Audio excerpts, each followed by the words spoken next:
A'udzubillahi minasyaitonirrajim. Bismillahirrahmanirrahim.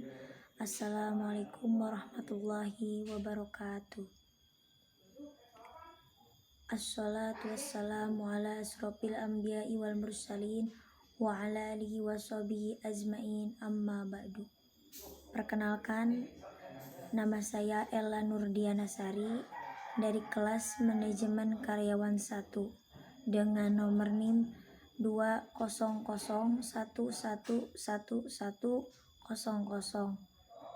Di video kali ini saya akan menjelaskan tentang akhlak, pengertian akhlak, macam-macam akhlak, ruang lingkup, dan pembagian akhlak.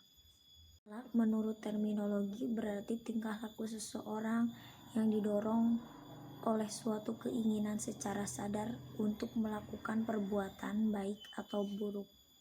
Dan akhlak merupakan bentuk jamak dari kata khuluq yang berasal dari bahasa Arab yang berarti perangai, tingkah laku, atau tabiat. Akhlak secara terminologi berarti tingkah laku seseorang yang didorong oleh suatu keinginan secara sadar untuk melakukan suatu perbuatan baik atau buruk. Yang kedua adalah pembagian akhlak. Akhlak dibagi menjadi 2, yaitu akhlak baik dan akhlak buruk. Akhlak baik, contohnya yang pertama adalah jujur.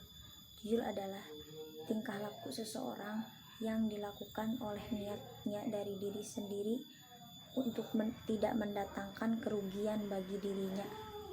Kedua adalah bersikap baik, yaitu suatu reaksi psikis seseorang terhadap lingkungannya dengan cara terpuji. Yang ketiga adalah malu, yaitu akhlak perangai untuk tidak melakukan perbuatan-perbuatan buruk ataupun tercela sehingga dirinya sendiri malu untuk melakukannya, sehingga mampu untuk meninggalkan dan mencegah seseorang untuk melakukan perbuatan-perbuatan buruk, maksiat, ataupun tercela lainnya. Yang kelima adalah murah hati, yaitu suka atau mudah memberi kepada sesama tanpa rasa pamrih ataupun sekedar pamer dalam artian sombong. Keenam adalah sabar, yaitu segala sesuatu yang kita tahan dan mengekang diri kita untuk melakukan sesuatu atau hawa nafsu. Yang tadi merupakan contoh pembagian akhlak-akhlak baik. Dan sekarang saya akan menjelaskan juga contoh akhlak buruknya. Akhlak buruk yang pertama adalah mencuri atau mengambil yang bukan haknya. Yang kedua adalah iri hati. Yang ketiga adalah membicarakan kejelekan orang lain. Yang keempat adalah membunuh. Dan yang kelima adalah melakukan perbuatan-perbuatan tercela yang bisa merugikan orang lain. Itu adalah termasuk contoh dari perbuatan atau akhlak buruk seseorang. Dan adapun ruang lingkup akhlak.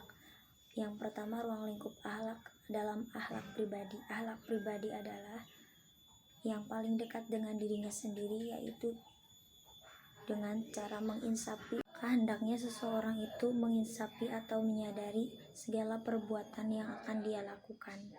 Kedua adalah akhlak berkeluarga, yaitu meliputi kewajiban orang tua, kewajiban anak, dan kewajiban kepada kerabat. Lalu ada juga akhlak bermasyarakat. Akhlak bermasyarakat yaitu dengan cara tolong menolong sesama tetangga dan saling membantu serta mencari manfaat dan menjauhi kemudaratan. Keempat adalah akhlak bernegara, yaitu hidup rukun sesama dan mempertahankan kemuliaan tanah air. Dan yang kelima atau yang terakhir adalah akhlak beragama. Akhlak beragama ini merupakan akhlak atau kewajiban seseorang terhadap Tuhannya. Nah, karena itulah ruang lingkup akhlak semuanya mencangkup aspek-aspek dalam kehidupan. Itulah ruang lingkup dalam berakhlak sangat luas dan mencangkup aspek-aspek dalam kehidupan. maupun itu vertikal dengan Tuhannya ataupun horizontal sesama manusia. Jadi kata akhlak bisa disimpulkan dengan artian tingkah laku seseorang, tetapi tingkah laku tersebut harus dilakukan secara berulang-ulang atau terus-menerus tanpa sekali dalam dilakukannya dengan atau hanya sewaktu-waktu saja. Dan seseorang bisa dikatakan berakhlak yaitu jika seseorang ingin melakukan tingkah laku dan didasari oleh niat dari dirinya sendiri dan dorongan dari dirinya sendiri tanpa ada pemikiran yang berkali-kali untuk melakukan perbuatan-perbuatan baik. Karena jika bukan dari niat atau dari dorongan diri sendiri atau karena keterpaksaan, itu bukan cerminan dari akhlak. Dan ilmu tentang akhlak pun bertujuan untuk mengetahui perbedaan perbuatan baik atau buruk dan untuk menjaga diri, dan bertujuan untuk mengetahui perbuatan baik dan buruk serta manusia juga dapat mengetahui pegangan agar tidak terpengaruh oleh perangkai jahat atau buruk dan agar menciptakan tata tertib berhubungan baik dalam bermasyarakat, apalagi dari segi pergaulan dan ruang lingkup dalam kehidupan sehari-hari. Karena hubungan antar manusia akan lebih baik jika diiringi dengan akhlak yang baik. Karena sebagai manusia sudah selayaknya untuk mempunyai akhlak yang baik. Itu karena manusia disebut sempurna, yaitu untuk membedakan dari makhluk-makhluk lainnya dengan mempunyai akhlak.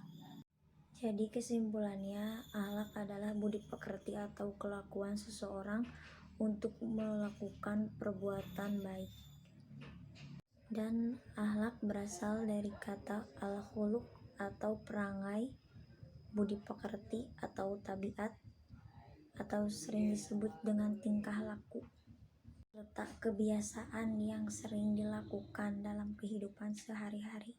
Dan adapun secara istilahnya, akhlak yaitu tingkah laku yang tertanam dari diri seseorang tanpa paksaan atau dorongan dari orang lain dan dengan mudah dikeluarkannya karena sudah menjadi kebiasaan dalam kehidupannya.